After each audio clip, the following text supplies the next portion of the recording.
Okay, I'm recording this session now.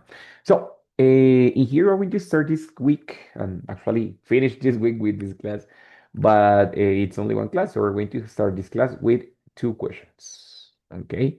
Number one, it's how would you describe the place where you live? And number two, it's what would you consider the negative aspect of it, right? So, I know that you both live in Bogota, but of course, you lived in different places. Lau, I think that you live in El Cortijo, you said? Yeah, it is. Yes, which is in Engativá, right? And Nico, where do you live, my friend? En Bogotá, Y- en Alamos Norte. Okay, actually, it's kind of close to El Cortijo, right? Is it?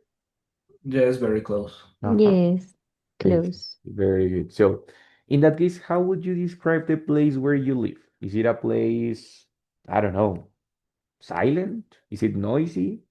Well, I don't know. For example, if you live near to the Calle 80, it's kind of noisy, I suppose. But if you live near to, I don't know, the 63, probably it's not that noisy. I don't know. So, how would you consider or how would you describe the place where you live?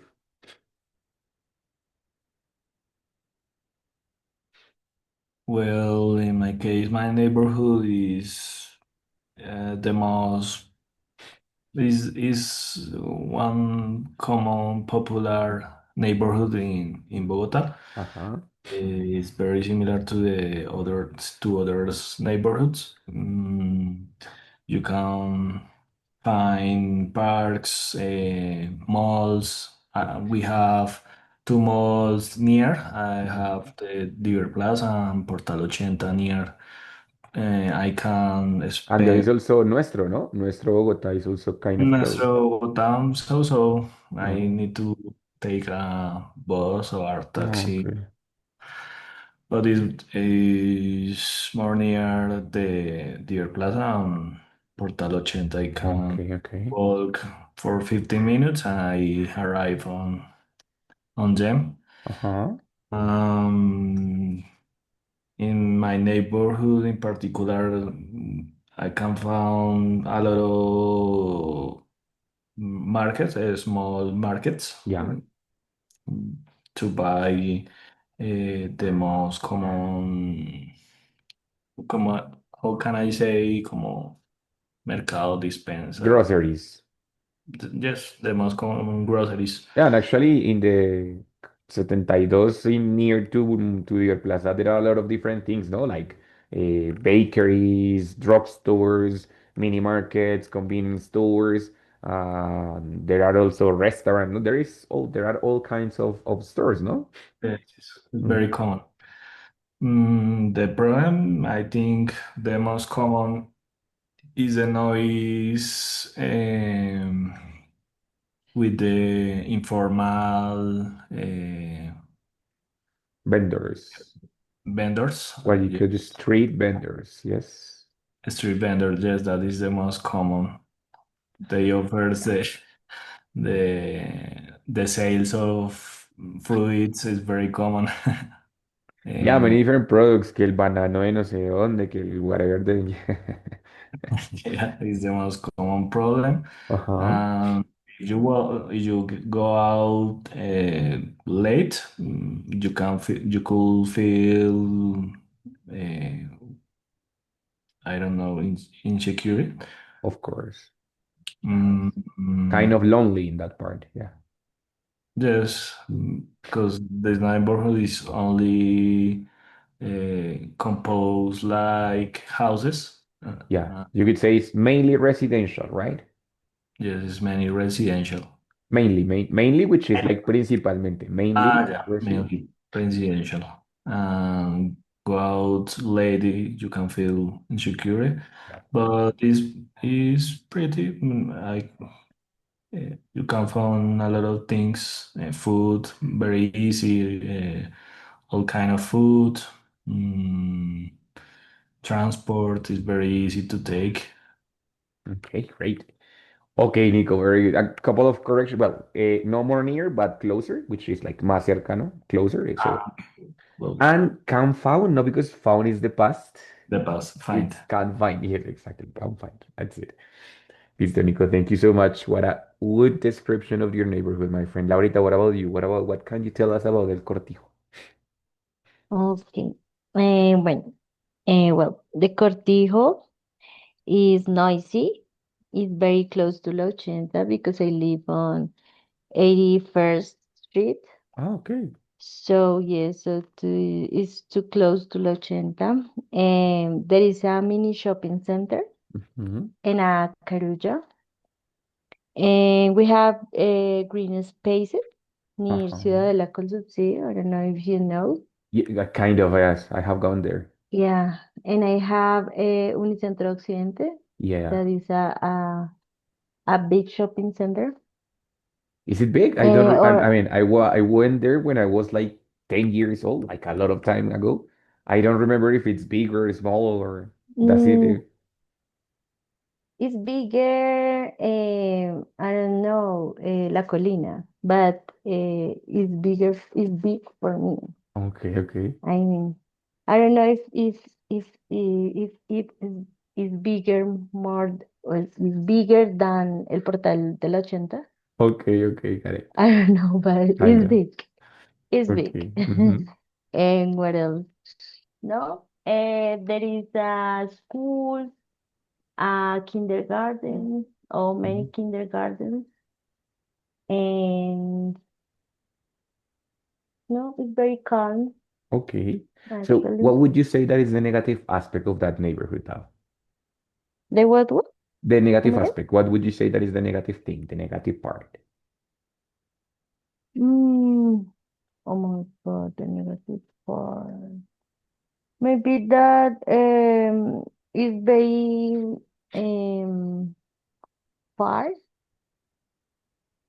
to job markets, Yeah, of for course. example. So you have to take a lot of buses, or you have to have a motorcycle, a car, and yeah, the distances are long. Yeah. And I suppose that in the morning and at night there should be a lot of traffic jams over the 8th Street, I suppose.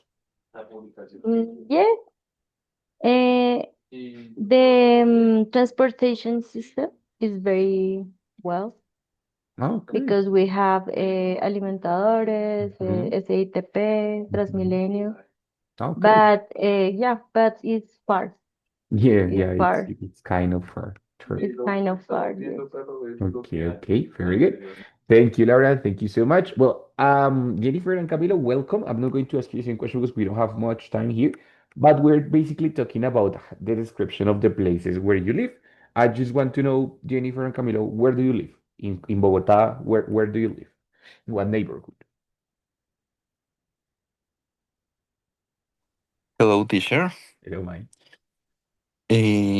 Okay, in my case, I live in Encativa.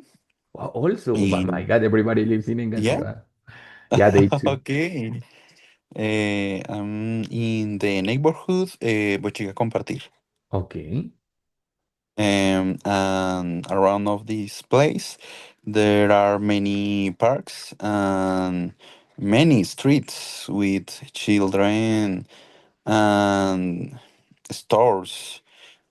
For example, neighborhoods, commercial neighborhoods, such as Bolivia, Hmm. or commercial centers. Shopping centers. Um, sorry, Shopping. yeah, shopping centers such as Portal 80, Unicentro de Occidente. em, So yeah, it's a nice place. It's a beautiful place for this environment. Hmm. Is a natural and residential. Okay. And Cami, what would you say that is the negative aspect of the neighborhood?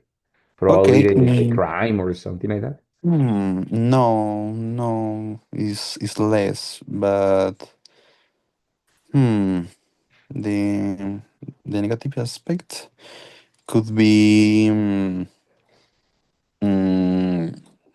that. there aren't hospitals or I don't know, hospitals with emergencies, o sea, Okay, como yeah. para ir por emergencias, Emergency por decirlo rooms, what así. we call ERs. ER is a short for emergency rooms. Ah, okay, emergency rooms. Yes, teacher. I don't understand the reason, but So in um, the Hospital de Engativá, there is no emergency area. depend of your Mm. EPS. EPS, in that case, EPS because that is a Yeah. Spanish term. Uh-huh. Okay, Okay, okay. okay, Cami, thank you so much. And Mrs. Jennifer, what do you think? No, what do you have to tell us? Where do you live? Hello, teacher. Hello. Uh, I live in Ciudad Verde, in Soacha. Okay, got it. Is in a residential area.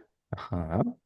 Uh, in that neighborhood, there are a lot of nature, trees, avenues, streets, but there are few shops, and the transportation is difficult sometimes Yeah. because there are a few uh, buses, and but it's beautiful. It's a beautiful place. Mm-hmm. Um, And the negative aspect, the transportation, you said, right? Ay, teacher, un momento, no lo escucho. ¿Ahí me escuchas? Ya, Okay, ahora sí. he's ready. So you said that the negative aspect of your neighborhood is the transportation, yes? And there are few shops. Okay, but eh, shopping centers you have Mercurio, ¿cómo es que se llama el de al lado? Gran Plaza, Ese, Ventura. Terreros, right? Yeah, sí, but in Ciudad Verde there are uh, a different shopping centers. Ah, really? uh, because San Mateo um, is eh, lejos, Far, far. is far, far. Okay. Okay, Jennifer, very good. Pronunciation of this word, it's area, right? It's not area, but Uh, area. okay. Okay, muy bien, thank you. Bueno, my dear people, so in general terms, the idea was to describe the place where you live, but we have, I mean, you did it fine. Of course, that you use there is, there are, which is great, right? But the idea is that we can do it with more resources. Of course, this is one way using there is, there are in my neighborhood, there is blah, blah, blah, right? But sometimes I want to go deeper into the information of some of those elements. For example, I said, in my neighborhood, there is a park. And if I want to mention something else about the park, then I can introduce more information about it. Or, for example, I could say, in my neighborhood live people. And if I want to introduce more information about that kind of people, I can do it, right? So I can use there is, there are, that's fine. But when we want to go deeper into the description of different aspects, I can do it. How can I do it? Well, using something that we just checked like two classes before that were the relative clauses, right? So we know that the relative clauses are going to be connectors that help me to introduce more information. And we know that we have the defining clauses. Ready? So, okay, my neighborhood is a place, my city is a, or Bogota is a city, or Engativá is a district, or Alamos Norte is a neighborhood, or Diver Plaza is a mall. Ready? And which, and then define it, right? For example, Portal 80 is a mall which is connected to a Transmilenio station. So that is the idea, right? This, in that case, I am describing, yes, when I am presenting the information for the first time, I introduce defining clauses. That we already know. The first sentence is usually with the verb to be, and then defining, it's a place, it's a ta ta ta, right? For example, Ciudad Verde, is a, I don't know how can I say that, neighborhood. I don't know if it's a neighborhood, but because it's kind of outside Bogota, but it's near, so I don't know how to define it. But let's say Ciudad Verde is a neighborhood which is close to, or which is part of a Soacha municipality. Yeah, Jennifer, Ciudad Verde is part of Soacha or is part of Bogota? No, it's part of Soacha, right? Eh, is part Suacha, um, but no, it's Suacha. It's Soacha. Good. It's So Suacha. Yeah, exactly. yeah. So I can use, for example, this kind of sentences to define that it's a neighborhood which is part of Soacha's municipality, right?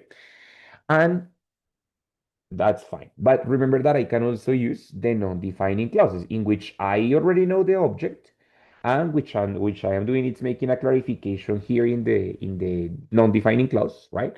Where I say, for example, El Cortijo, which is close to Ciudad de la Cruz Subsidio, comma, has a lot of green spaces, for example, right? In that case, these kind of sentences are not talking about or are not presenting the place or the subject, but are giving two informations about the place or about the subject. But one of them, the one that it's in the middle, it's kind of clarification, additional information, right? For example, I live in a neighborhood which is called Veraguas, right? Veraguas. So I said Veraguas, where I live, I am clarifying that that is the place where I live, yes, comma, has a lot of different parks. Yes. So in that case, I am not presenting the neighborhood. I'm not saying that Veraguas is a neighborhood where I live. No, I'm saying that Veraguas, where I live, I already know that it's a neighborhood, has a lot of different parts. Yes. So I can also use the non-defining clause. Yep. But also, it's a possibility that I can include some clauses regarding the object. So far, when we use the defining and not defining clauses, we were talking about information about the subject, right? For example, Bogota is a city, yes, where the traffic that sucks, ta, ta, ta, yes. So in that case, I am talking about Bogota, both information. First, that it's a city, and second, that the traffic sucks, right? So far, so good. And with the non-defining clauses, the same. I am talking about the subject in both cases. I'm saying that, I don't know, let's say Bogota, comma, which has terrible traffic, terrible traffic comma, I don't know, it's pretty expensive, for example. In that case, expensive. In that case, I am giving two informations, and both informations are about the subject, which is terrible, which has terrible traffic, Bogota, which is, or who is pretty expensive, Bogota. Both informations are about the subject. Yeah, that's another possibility. But today, the new thing that we're going to learn today is that there are other moments in which we are going to give information, but not about the subject. I say something about the subject, but that sentence finishes with an object. And the next part is going to be related to the object, not to the subject. Kind of confusing, no? So in that case, for example, I said, I don't go to cold places. What is the object? Places. Bueno, cold places. The next information, it's not about me. It's about those places. So where you need more clothes. Yeah. Or for example, my friends enjoy to walk at night. The object is night when the streets are lonely. Ready? So in that case, the second information, it's not about the subject. The second information is connected, is related to the object of the first sentence, right? In that case, it's also a non-defining clause, but what I'm doing here is connecting the idea number one, number two, with the object, only with the object of the sentence number one. Kind of, más o menos, more or less.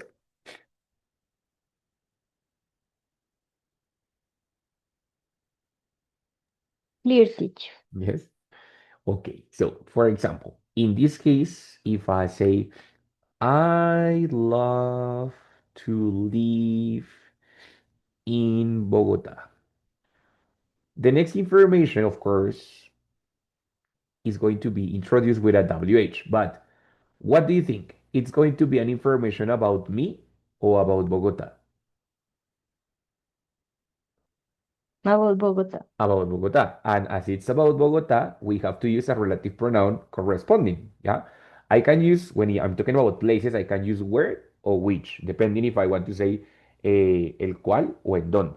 If I want to say el cual, I use which. And if I want to say, o en este caso la cual, or if I want to say en donde, I use where. Yeah. For example, I said, I love to live in Bogota, which has cold weather.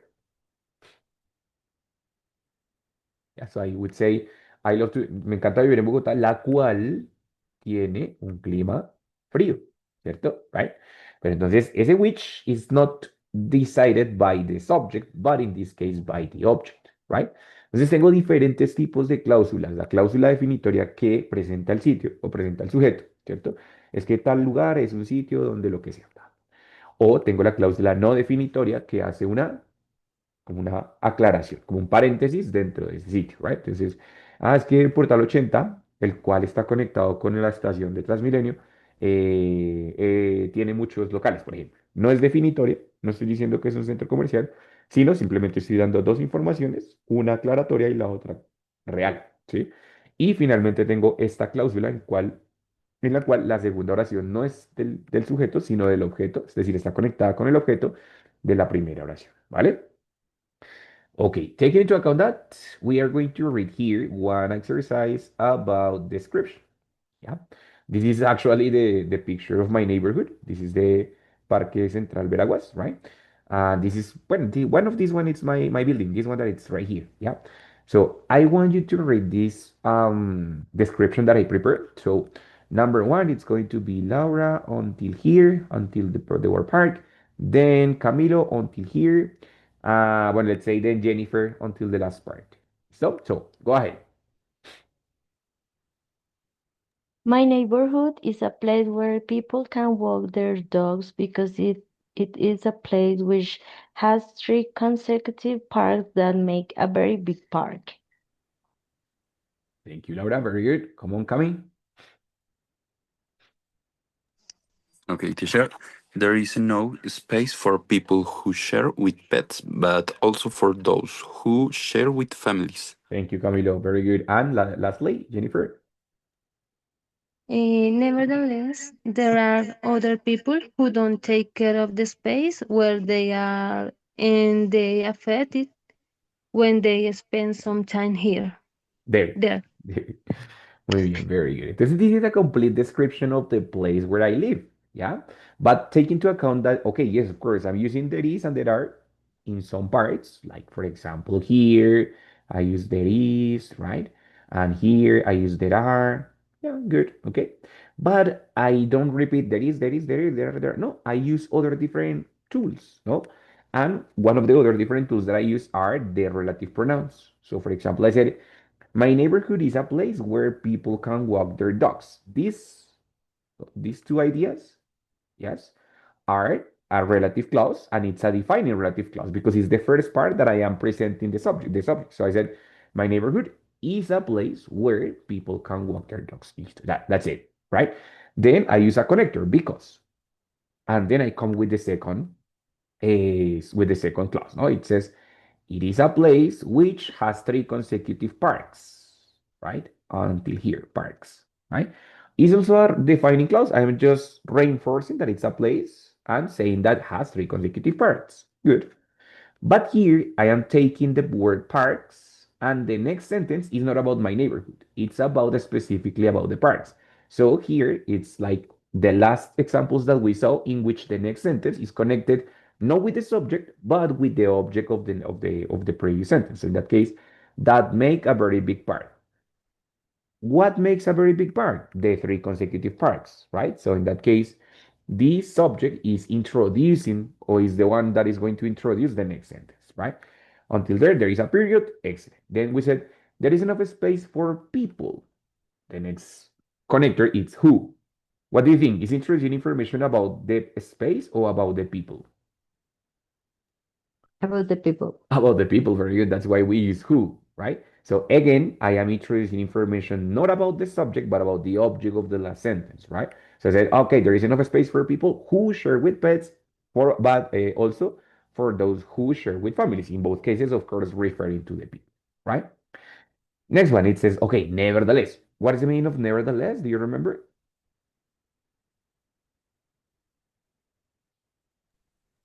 Por lo tanto, teacher. No, well, similar. No. No es por lo tanto.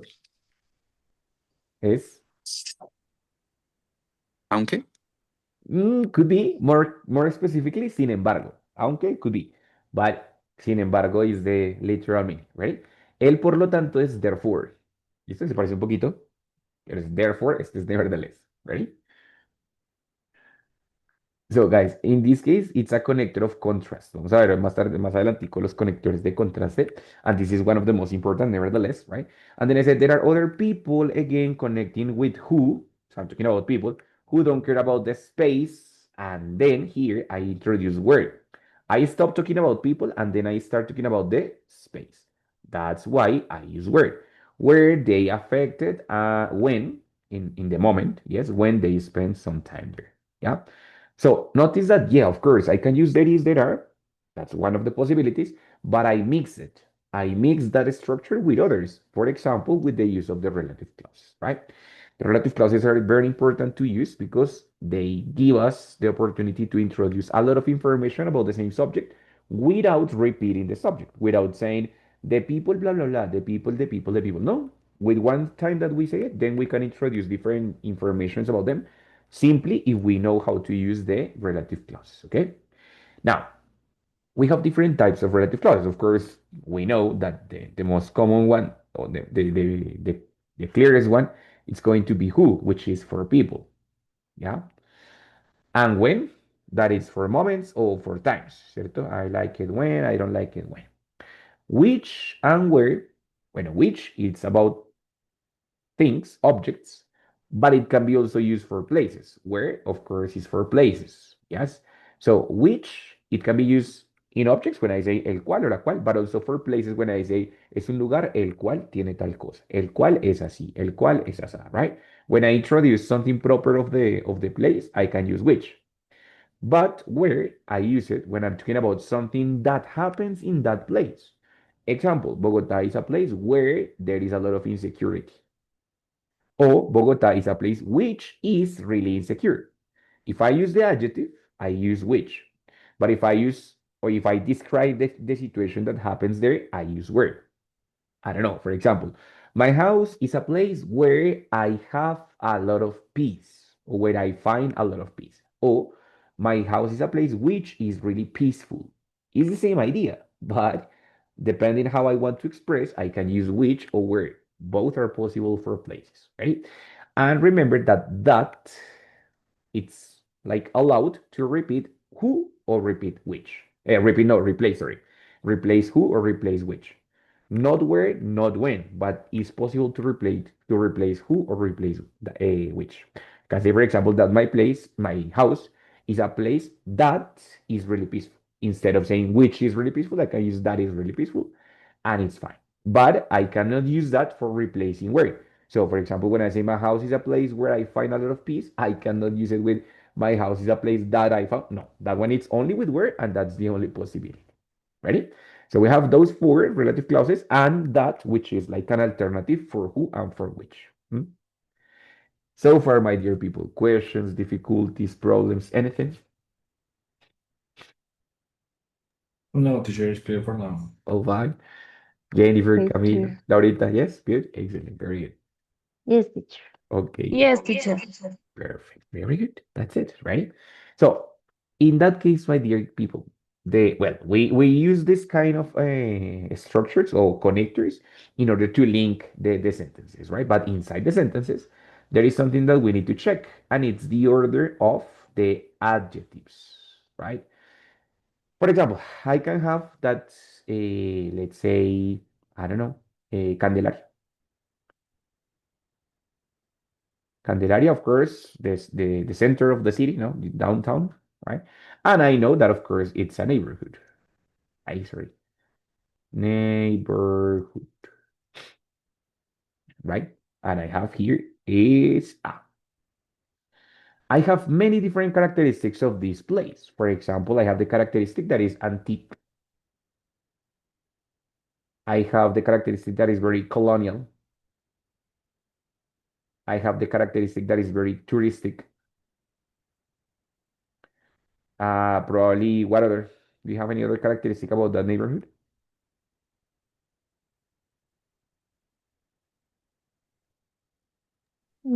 Crowded? Yeah, crowded it is. Crowded. Yeah, very cultural. Kind of a small, no, because some neighborhoods are bigger. This is kind of a small, a little bit, but or what? Actually, no. Thinking it right is kind of big, no? Quiet or commercial? Quiet, quiet. Sí, será quiet. Commercial, it is, right? Commercial, it is. Good. So, Teacher. yes. Other mm, option is picturesque. Yeah, that one is a very beautiful adjective, picturesque, Yeah. which is related to the color, no? Because it's very cultural. So of course Mhm. it's very picturesque. Yes, thank you. Thank you, Camilo.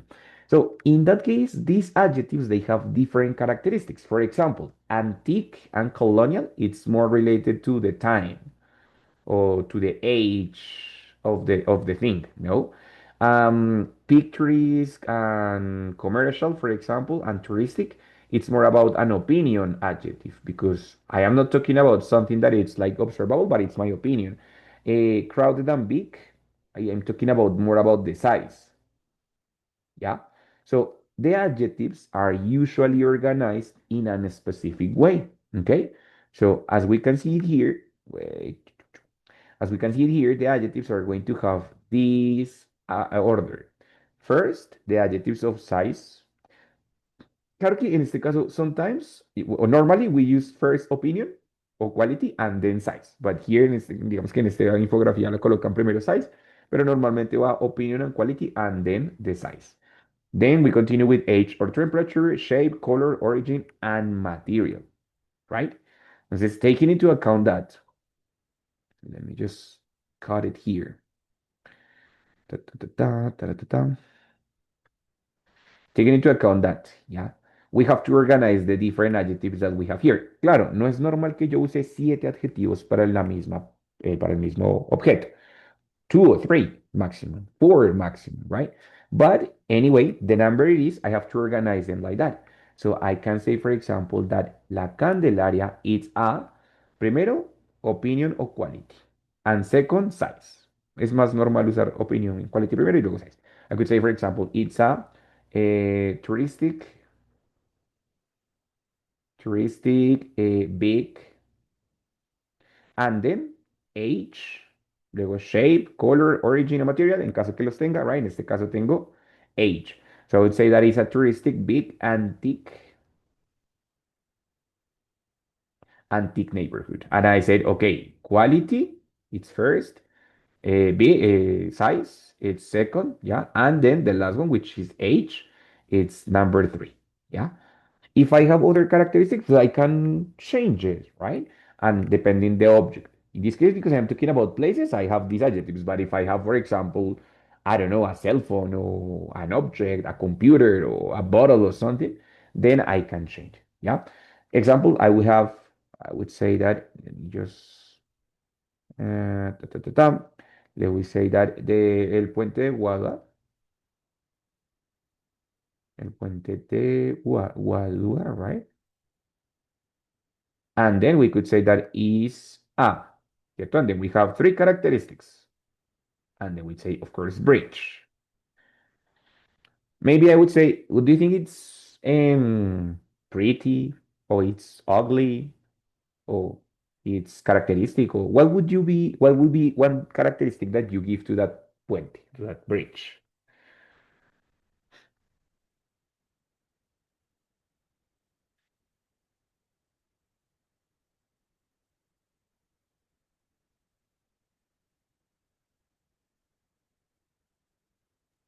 Maybe big.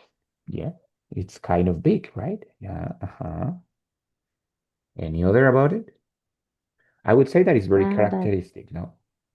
Because everybody knows that, yeah. okay, they see you in Puente de Guadua, and everybody knows where is that, no? Is a rustic design or something similar? Yeah, it's kind of rustic, yes. Uh-huh. What is the material? Well, supposedly it's about Guadua, and Guadua, what is that? It's like Teacher, a, uh-huh, yes, Jennifer. in the case of color, maybe it's brown. Yes, very good. Brown. ¿Cierto? What is the material? Wooden. ¿Ya? O sea, de madera, ¿ya? Maybe, I don't know, todavía es de madera, ya no estoy seguro. I don't know if it's still. Sí, claro. Yes. Okay, great. This is, for Sí. example, if I want to use three adjectives, quiero usar tres.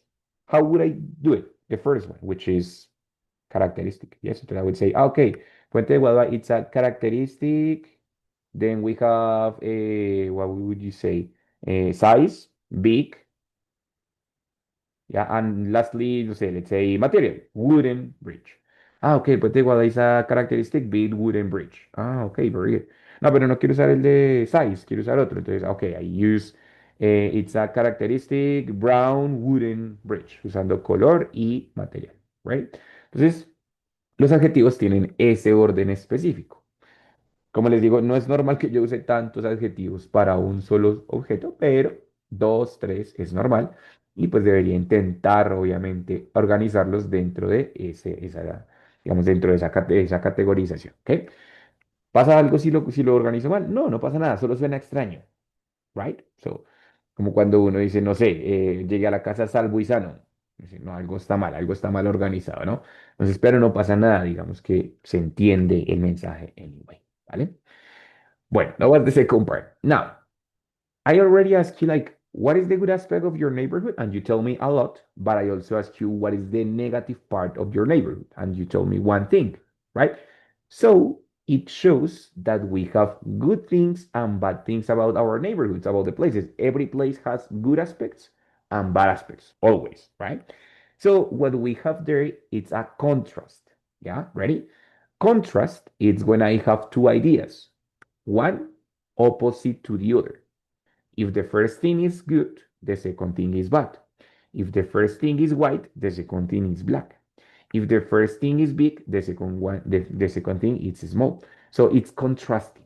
And for matching the two ideas, I have to use a connector of contrast. For example, nevertheless.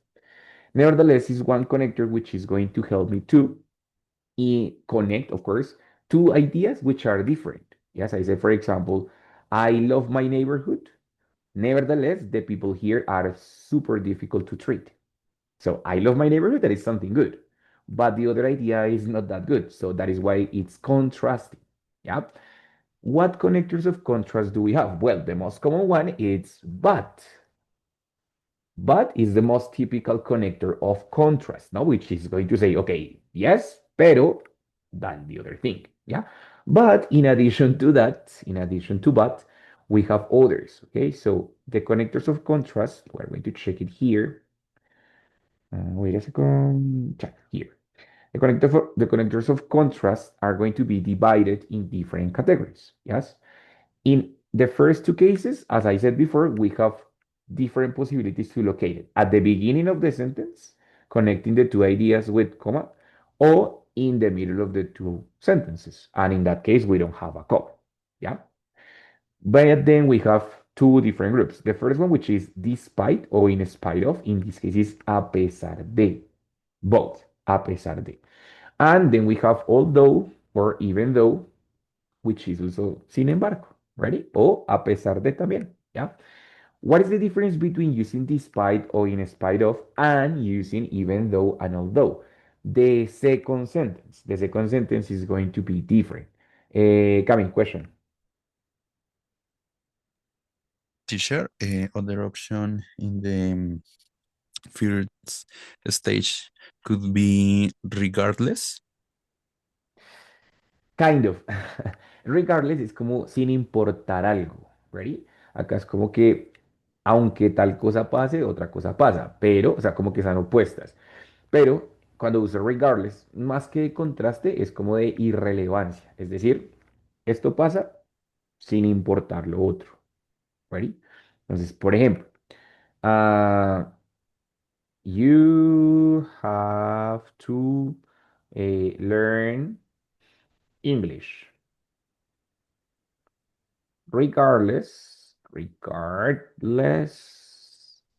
your hobbies, no, regardless your interest. It means tus intereses, no importa. De todas maneras, you have to learn English, right? Entonces, en ese caso, regardless, se parece un poquito, pero no es tan de contraste, sino es más como de irrelevancia. Es decir, no tiene relevancia lo segundo que voy a mencionar, lo primero igual, no tiene afectación. Más o menos, Cami, ¿yes? O ok, es que yo lo había visto de regard es respecto, ¿sí? Ujú. Y regardless a mí me salía que era por lo tanto. Entonces cuando vi despite o in spite of, pues dije, bueno, pues se parece mucho. A little bit. It's kind of similar, but it's not the same, because este es a pesar de. ¿Ya? Entonces vamos a ver en qué caso uso a pesar de, right? Entonces, o sea, como que este es Ok, Tish. a pesar de tus intereses, como sin importar tus intereses, tienes que aprender inglés. ¿Sí? Como que esto no es relevante. Pero aquí en spite of and despite es como que a pesar de eso, a pesar de que hay un punto en contra, igual la otra cosa. Entonces, por ejemplo, I have despite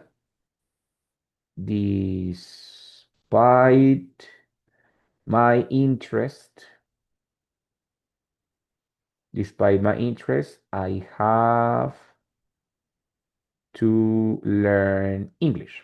O sea, es la misma oración básicamente, ¿cierto? Solo que el significado cambia un poco. Acá dice como, sin importar tus intereses, tienes que aprender inglés. Acá es como, a pesar de que tus intereses como que no son, o como que a pesar de que no te interesa, tienes que aprender inglés. ¿Ves que es una pequeña diferencia?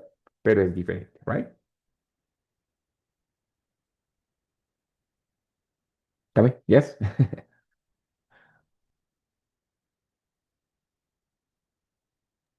Yes, teacher. Okay, great, excellent. So the difference between using despite or in spite of and using although and even though is that in the second sentence, when I use despite and in spite of, I use a noun phrase. O sea, recordemos que un noun phrase es simplemente una oración nominal, es decir, una oración que puede tener cualquier cosa excepto verbo, right? Por ejemplo, aquí tengo my interest, simplemente posesivo y sustantivo, nada más, pero no tiene verbo, right? Es cuando digo a pesar de, igual que en español, cuando digo a pesar de mis intereses, ta, ta, ta. En cambio, when I use even though, although, la segunda oración o la oración que está después del conector, yes, va a ser una oración completa. It's a complete sentence, subject, verb, and complement. ¿Ya? For example, I would say, I have to learn English, although, coma aquí va, coma, although I prefer French.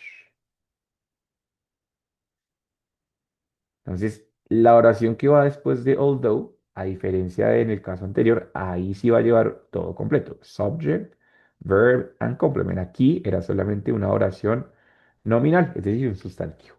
¿Listo? Pero that's the difference, ¿ok? Entonces, remember that it's two opposite points. Son dos puntos que son opuestos, right? So, for example, if I say, I hate no, let's be positive. I hate no. I love my hood. My hood, of course, is como mi barrio. Yes, I love my hood. And tell me something contrasting. Contrast it with one of two. One of the two options, no? So you can think of the negative aspects of your neighborhoods, the ones that you told me at the beginning, and contrast it. So I love my neighborhood despite blah blah blah, or I love my neighborhood even though blah blah blah.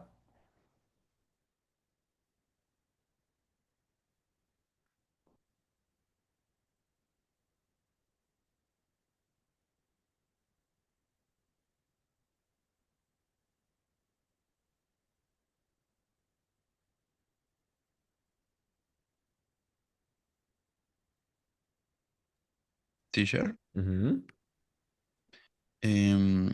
question. Yeah. Could be I love my hood, even though um, if it is, I don't remember how to say inseguro, Insecure.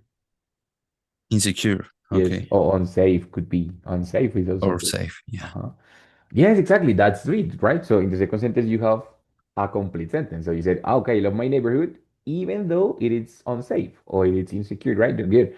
So perfect. That's great, Cam. Okay, teacher. Okay. Any other example?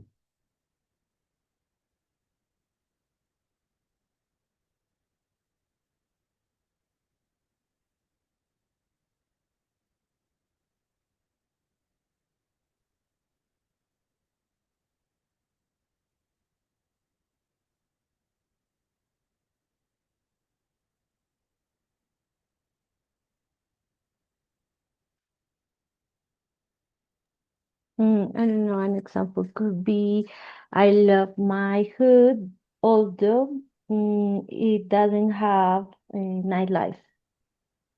That's great, exactly. So that's a good point. So she loves her neighborhood, but although it doesn't have a nightlife. Muy bien. Great. Excellent.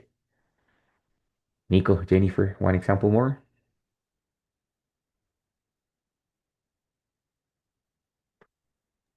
Teacher, in my case, I could say I love my hood. However, the transport, its transportation is limited. Yes, very good. But in that case, Jen, todavía no con however, y ya vamos a ver por qué. En ese caso podrías usar, por ejemplo, Okay. even though its transportation it's limited. Perfecto. Okay, Bueno, okay. entonces ya vamos a ver cuál es la diferencia entre estas dos. Muy bien. Listo, very good. Entonces, por ejemplo, en este caso ustedes quisieron usar oraciones completas, por ejemplo. Por lo tanto, usan although e even though. Pero si hubieran querido ser incluso más específicos, más concretos, por ejemplo, Jennifer could have said, I love my neighborhood despite the limited transportation. Fin. Sin decir it is o in transportation is limited, sino simplemente the limited transportation. Es una oración nominal. O, for example, I don't know, I love my neighborhood despite the lack of nightlife. La falta de vida nocturna, the lack of nightlife. Sigue siendo una oración nominal, right? In my case, I love my neighborhood in spite of the neighborhoods, of the neighbors, perdón. The neighbors are los vecinos, ¿no? They are not so bad. So, but I love my neighborhood in spite of the neighbors. ¿Mm? Entonces, pueden siempre buscar, hay varias opciones de conectarlo como quieran, dependiendo si quieren incluir toda la oración completa, although, even though, o in spite of o despite of, solamente con el sustantivo, a pesar de mis vecinos, a pesar de la falta de vida nocturna, a pesar de el tráfico, a pesar de la inseguridad, por ejemplo, de insecurity, ¿yes? Entonces, o usando la oración completa con even though y although, ¿ready? Ahora, however, nevertheless, and on the other hand, sí se parecen mucho a even though and although, pero hay una diferencia. Cuando uso even though and although son oraciones coordinadas, es decir, que ambas se necesitan entre sí mismas para tener sentido. Ejemplo, Jennifer dijo, its transportation is limited. Pero si yo no tengo la primera oración, cuando ya me digo its transportation, yo quedo un poco perdido porque no sé ese its a qué hace referencia. Eso es un posesivo, pero si no tengo la oración anterior, quedo un poco perdido. Oh, for example, when Laura told me, teacher, I love my neighborhood, although it doesn't have nightlife. Si yo no tengo la primera oración, cuando ella me diga, it doesn't have nightlife, digo, ¿de qué me estás hablando? It doesn't, ¿quién es it? ¿Ready? Entonces, en ese caso, los dos, cuando conecto con although o even though, ambas oraciones son, digamos, coordinadas, es decir, son del mismo rango y ambas se necesitan para tener sentido. En cambio, cuando uso however, nevertheless o on the other hand, fíjate la puntuación. La primera oración está separada por un punto, luego viene la expresión, el conector y luego una coma o un punto y coma. Significa que la primera idea es independiente de la segunda. Sí son contrastantes, pero no son coordinadas, son subordinadas. En ese caso, es decir, las dos oraciones pueden funcionar de manera independiente. Ejemplo, voy a utilizar el ejemplo de Jennifer. So, for example, I love my hood. I love my hood. y con eso acabas la idea anterior. Chan. ¿Listo? Luego introduzco. On the other hand, por otra parte, on the other hand,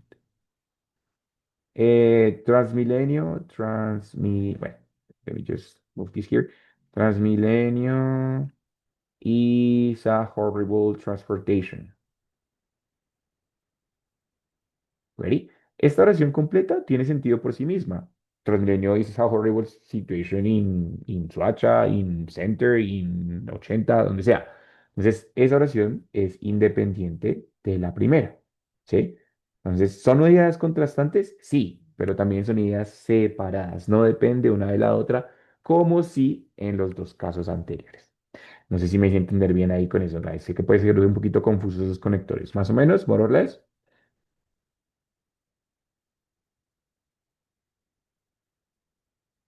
Yeah, teacher, clear.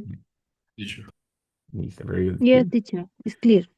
Listo, my dear people. Yes, teacher. Entonces, guys, básicamente el día de hoy, pues, the idea was describe things, especially the place where you live, yeah, but not only describing it like in a basic way, like say, okay, yes, my neighborhood has a lot of bakeries, and there are many schools, and there are many kindergartens, and there is a shopping center, which is fine, is great, but we have to advance more, yeah, advance how? Including other resources, incluyendo otros recursos, like for example, the relative clauses, yes? Okay, yes, it has a lot of different schools, which are for, no sé, vulnerable population, por ejemplo. O, no, sí, se me olvidó. Engativá has a lot of hospitals where, oh, mentiras, Engativá doesn't have a lot of hospitals where there is an emergency room. Yes, including those relative clauses is going to help me to connect and introduce more information about any kind of subject. Today we apply it to places, hoy lo aplicamos a lugares, but we can apply it to anything, no? For example, situations, hobbies, whatever that you want, right? And also connecting ideas. Ya sabemos conectar ideas, digamos, como de manera adicional, como in addition, additionally, besides, also, right? Pero hay muchos tipos de conectores, no solamente de adición. También hay conectores de contraste, también hay conectores de muchos tipos. For example, here, wait, acá, ready? Entonces tengo conectores de contraste, conectores de adición, conectores de resultado, de razón, de condición, de propósito. Y este nivel básicamente nos va a mostrar muchos de estos conectores, ¿vale? Entonces, guys, that's the idea. Questions? No? All good? All fine? ¿Todo claro hoy? Teacher, es Yes, de teacher. however, sin embargo, o como sea, como however. However, depende del contexto, ¿no? Obviamente cuando le dice como however, es como sea, Ujú. pero cuando está en la mitad de dos oraciones es sin embargo. ¿Listo? El Ok, ok. however, digamos para decir como sea, se ha ido cambiando por el whatever. Yeah, whatever. Whatever. ¿Ya? Entonces, para justamente evitar esa confusión entre el conector y pues el Ok. como sea. ¿Listo? Entonces, Good. Listo, my dear Teacher. people. Dime, Yescami. Um, thus, where is?